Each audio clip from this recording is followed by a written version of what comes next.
Okay, Telangana రాష్ట్రంలో గ్రామ panchayat election సందడి అయితే చాలా జోరుగా కొనసాగుతున్న పరిస్థితి చూస్తున్నాం. ఏదైతే ప్రస్తుతం మనం వేపల సింగారం హుజూర్నగర్ నియోజకవర్గంలోని వేపల సింగారం గ్రామంలో ఉన్నాం. వేపల సింగారం గ్రామంలో బీఆర్ఎస్ అభ్యర్థిగా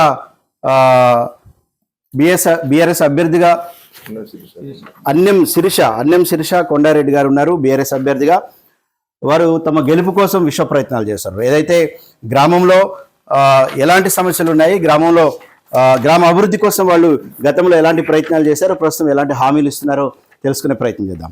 సార్ చెప్పండి, ఈ సింగారం గ్రామంలో అంటే ప్రధానంగా ఉన్న సమస్యలు ఏంటి? మీరు అధికారంలోకి వస్తే, మీరు ఈ గ్రామ పంచాయతీని గెలుచుకుంటే ఎలాంటి సమస్యను పరిష్కరించే విధంగా ప్రయత్నం చేస్తారు? వేపల సింగారంలో ప్రధానంగా వేపల సింగారం మిట్టగూడెం మధ్యలో బ్రిడ్జి నిర్మించాల్సిన అవసరం ఉన్నది. ఇన్ని సంవత్సరాలుగా, గత 60 సంవత్సరాలుగా కూడా అది సాధ్యం కాలేదు.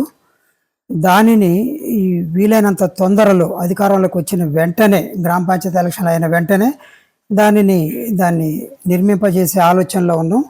గతంలో దాని ప్రపోజల్స్ పూర్తయినాయి గత ప్రభుత్వంలో ఉన్నప్పుడు. ఆ తర్వాత అది మరుగున పడిపోయింది. మళ్ళీ మేము ఎలక్షన్స్ తర్వాత దాని మీద పూర్తి స్థాయిలో దృష్టి కేంద్రీకరించే ఆలోచనలో ఉన్నాం. అదేవిధంగా ఎస్సీ కాలనీలో కూడా ఈ వాటర్ ప్లాంట్ ఒకటి ఏర్పాటు చేస్తే మంచిగా ఉంటుందనే ఆలోచనలో ఉన్నాం. అదేవిధంగా ఇంతకుముందు గతంలో అధికారంలో అన్యం శిరీష కొండారెడ్డి గారు ఉండటం వలన డ్రైనేజీలు, రోడ్లు దాదాపుగా చాలా వరకు పూర్తి చేయడం జరిగింది. గతంలో ఏదైతే ఈ అన్నం ఫ్యామిలీ ఏదైతే ఉందో, గతంలో కూడా అధికారులు ఉన్న పరిస్థితి చూస్తే, అంటే ఆ కుటుంబము ఏదైతే ఈ అభ్యర్థి కుటుంబము చేసిన సేవ ఏంటి, ఎలాంటి సేవ చేశారు ప్రజలకి, వాళ్ళు ఏ విధంగా అందుబాటులో ఉంటారు సర్వీస్లో? ప్రధానంగా అన్యం శిరీష కొండారెడ్డి గారు వారి మామగారి నుంచి వారసత్వంగా ఈ అందరితోని కలుపుగోలుతనంతో, మంచితనంతో, సేవాభావంతో ఉండే లక్షణాన్ని వారసత్వంగా పుణికిపుచ్చుకున్నారు. రాజకీయాలలో గతంలో వీళ్ళు సర్పంచ్గా గెలిచిన తర్వాత ఈ కరోనా అనేది ఒక పెద్ద సమస్యగా వచ్చింది. ఆ కరోనా సమయంలో అందరూ ఈ మాస్కులు పెట్టుకొని ఇళ్ళ నుంచి బయటికి వెళ్ళిన పరిస్థితులలో 2 చిన్నపిల్లల్ని పెట్టుకొని ఇంట్లో అన్నదానం, ఈ కొంతమంది పేదలకి దాదాపుగా ఒక 300 మందికి అన్నదానాన్ని పార్సిల్ చేసి పంపించడం జరిగింది. దాతల సహకారంతో చేయడం జరిగింది. ఆ టైంలో పారిశుద్ధ్య సమస్య కూడా వచ్చింది. మెడికల్ క్యాంపులు కూడా ఏర్పాటు చేయడం జరిగింది.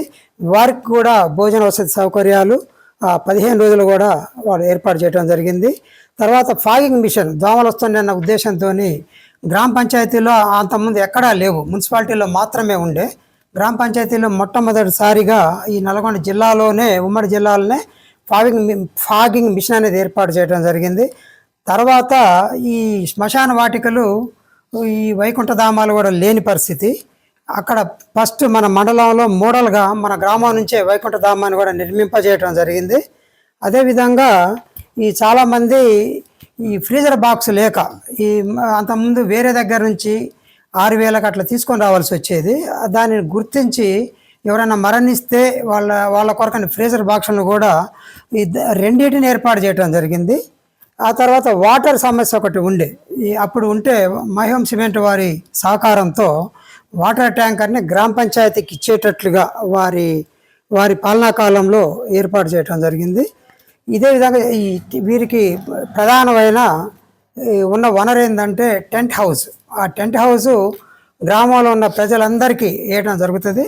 వారు తోచినంత, వాళ్ళు ఇచ్చినంత డిమాండ్ లేకుండా వారి నుంచి తీసుకొని శుభకార్యాలకి కానీ అశుభకార్యాలకు కానీ వారి టెంట్ హౌస్ ద్వారా సేవలు అందించడం జరిగింది. ఇంకా అంతేకాకుండా ఎవరన్నా క్షతగాత్రులైన, ఆటో ప్రమాదాలు ఏమైనా జరిగినా, లేదు వారికి ఆరోగ్యం బాగలేక ఇంటి దగ్గర ఉండే పేద కుటుంబాలైనా వారికి తోచినంత ఆర్థిక సహాయం కూడా చేయటం జరిగింది. అదేవిధంగా వీరు అధికారంలో ఉన్నప్పుడు ఇటువంటివన్నీ చేసిండ్రు. అధికారం పోయిన తర్వాత 2 సంవత్సరాల తర్వాత కూడా గ్రామంలో ఒక పెద్ద సమస్య వచ్చింది, నీటి ఎద్దడి సమస్య వచ్చింది. దాదాపు ఒక వార్డుని కాదు, గ్రామం మొత్తం చుట్టుపక్కల కూడా నీటి సమస్య వస్తే ఆ నీటి సమస్యని సొంత ట్యాంకర్ ఏర్పాటు చేసి, ఒక డ్రైవర్ని ఏర్పాటు చేసి వారి ద్వారా రోజు ఒక 12-13 ట్యాంకర్లని గ్రామం అంతా కూడా తిప్పించి అర్ధరాత్రి 12 వరకు కూడా ట్యాంకర్ నడిచింది. దానిని ప్రజలందరూ కూడా వీరిని వారి అభిమానాన్ని వీరు సొంతం చేసుకున్నారు. ఇటువంటి వ్యక్తి ఉండటం, అధికారం పోయినా కానీ ఇటువంటి సేవలు చేయటం అనేది చాలా గొప్ప విషయంగా వారందరూ కూడా భావించడం జరిగింది.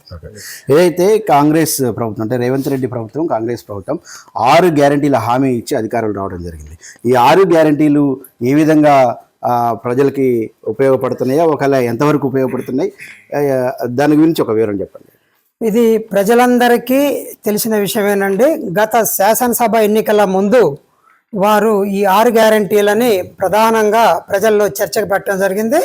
ప్రతి ఇంటికి, అన్ని గ్రామాలలో ప్రతి ఇంటికి కాంగ్రెస్ పార్టీ నాయకులు వెళ్ళి ఆ గ్యారంటీలను చూపిస్తూ, మీకు ఇప్పుడు 2000 పెన్షన్ వస్తుందవ్వా, నీకు వచ్చే నెల నుంచి 4000 అవుతుంది, దివ్యాంగుల దగ్గరికి పోయి నీకు 4000 వస్తుంది, నీకు 6000 అవుతుంది, మళ్ళీ తర్వాత ఇద్దరు పెద్ద వయసు వాళ్ళు ఉంటే ఈసారి మీ ఇద్దరికీ వస్తుంది పెన్షన్, 8,000 వస్తాయి మీకు అనే మాటలైతేనేమి, ఇంకా తులం బంగారం, కళ్యాణ లక్ష్మి షాదీ ముబారక్ అనే కార్యక్రమాన్ని కేసీఆర్ గారు ప్రతిష్టాత్మకంగా తీసుకొని రావడం జరిగింది. దానికి అదనంగా మేము తులం బంగారం ఇస్తానని కూడా చెప్పడం జరిగింది. ఈరోజు ఆ తులం బంగారం కానీ, ఇప్పుడు చెప్పినటువంటి 4,000 కావటం కానీ, 6,000 కావటం కానీ జరగని విషయం ప్రజలందరికీ తెలుసు. ఒక్కొక్క ఇంటిలో 10 నిమిషాల సేపు ఉండి కూడా 6 గ్యారెంటీల మీద వాళ్ళు చర్చ చేసినారు. సరే, ఏ మాటకు ఆ మాట చెప్పుకోవాలి. వారు చేసిన ఏంటి అని అంటే, మనం ఉచిత బస్సును కనుక మనం తీసుకుంటే, ఉచిత బస్సు ప్రయాణాలు, బస్సులు అయితే పెట్టినారు కానీ ఆ బస్సులు కూడా సంఖ్యను తగ్గించడం కూడా జరిగింది. మన గ్రామానికే తీసుకుందాము, ఎంతమందికి అది ఉపయోగం జరిగింది, ఎంతమంది దాన్ని వినియోగించుకోగలుగుతున్నారు, అదొకటి. ఇంకోటి 200 యూనిట్లు, అది ఒక్కటి మాత్రం ఇప్పుడు మేజర్గా ఉపయోగపడుతున్న విషయం అయితే దాన్ని మనం అంగీకరిద్దాం. వీలైన కాంగ్రెస్ ప్రభుత్వం ఏర్పడ్డదాకా రైతుల పరిస్థితి ఏర్పడింది. కాంగ్రెస్ ప్రభుత్వం ఏర్పడిన తర్వాత రైతు రుణమాఫీ ప్రధానంగా రేవంత్ రెడ్డి గారి ప్రభుత్వం వారు ప్రధానంగా చెప్పింది ఏముందంటే, నేను ఏమున్నది 50,000 కోట్లని ఫస్ట్ అన్నారు బ్యాంకులతో లెక్కలు చేసిన తర్వాత 40,000 కోట్లు, నేను ఒక సంవత్సరం కడుపు కొట్టుకుంటే 40,000 కోట్లు వస్తుంది, అదొక సమస్యనే కాదన్నారు. దురదృష్టం కొద్దీ మరి 20,600 కోట్లు మాత్రమే మాఫీ చేయడం జరిగింది. మా గ్రామాల్లో కూడా చాలామంది రైతులు చాలా మదన పడుతున్నారు. 2 లక్షల రుణమాఫీ కాక, మీరు 2 లక్షల పైన వడ్డీ కట్టండి, 2 లక్షలు మేము మాఫీ చేస్తాను అన్నారు కానీ ఆచరణలో మాత్రం సాధ్యం కాలేదు. దురదృష్టం కొద్దీ ఇప్పుడు ప్రధాన పార్టీ నుంచి, అవతల వైపు నుంచి పోటీ చేసిన అభ్యర్థికి కూడా రుణమాఫీ కాని విషయం అందరికీ తెలిసిన విషయమే.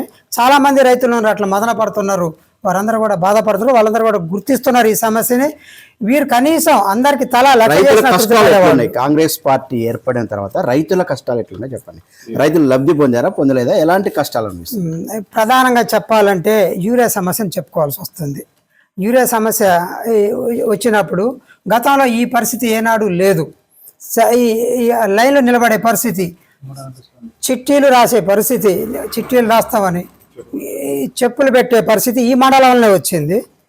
ఇటువంటి పరిస్థితి ఉంది. ఇంకొకటి బోనస్ అనేది యాసంగిలో, రబీలో వేసినటువంటి వడ్లకి ఈనాటి వరకు కూడా ఆ బోనస్ రాలేదు. గతంలో కేసీఆర్ గారు ప్రభుత్వం ఉన్నప్పుడు మా దగ్గర ఐకేపీ నుంచి 3 సంఘబంధాలకు ఇచ్చేది, పిఎస్సిఎస్కి ఒక సెంటర్ ఇచ్చేది. ఇప్పుడు మాత్రం ఒక్క పిఎస్సిఎస్కి సెంటర్ ఇచ్చిర్రు. ఆ ధాన్యం కూడా అక్కడికే తెచ్చిపోయాలని అంటున్నారు. అక్కడ ప్లేస్ ఒకటి లేదు. చివరికి రైతులకి ఇసుక పుట్టి చాలా తక్కువ ధరకి మిల్లులకు అమ్ముకోవాల్సిన పరిస్థితి వచ్చింది. గతంలో 4 సెంటర్లు ఉన్నా 4 సెంటర్లకి బస్తాలని ఇచ్చినా అప్పుడు ఇబ్బంది అనిపించేది. కరెంటు అంటే రేవంత్ రెడ్డి ప్రభుత్వం వచ్చిన తర్వాత కరెంటు, వాటర్ పరిస్థితి, ఈ కరెంటు గురించి చెప్పాలంటే గతంలో 24 గంటలల్లో దాదాపుగా ఎప్పుడో కరెంటు బ్రేక్ డౌన్ అయినప్పుడు తప్ప ఎప్పుడు సజావుగా నడిచింది. ఈ గవర్నమెంట్ వచ్చిన తర్వాత మాత్రం ఆ ఇబ్బందులు రైతులకి కటింగ్ అవుతుంది. ఆ బోర్ కొంత దూరం పోయంగానే మళ్ళీ ఆగిపోతుంది, ఆ పట్టిందే పడుతున్నది.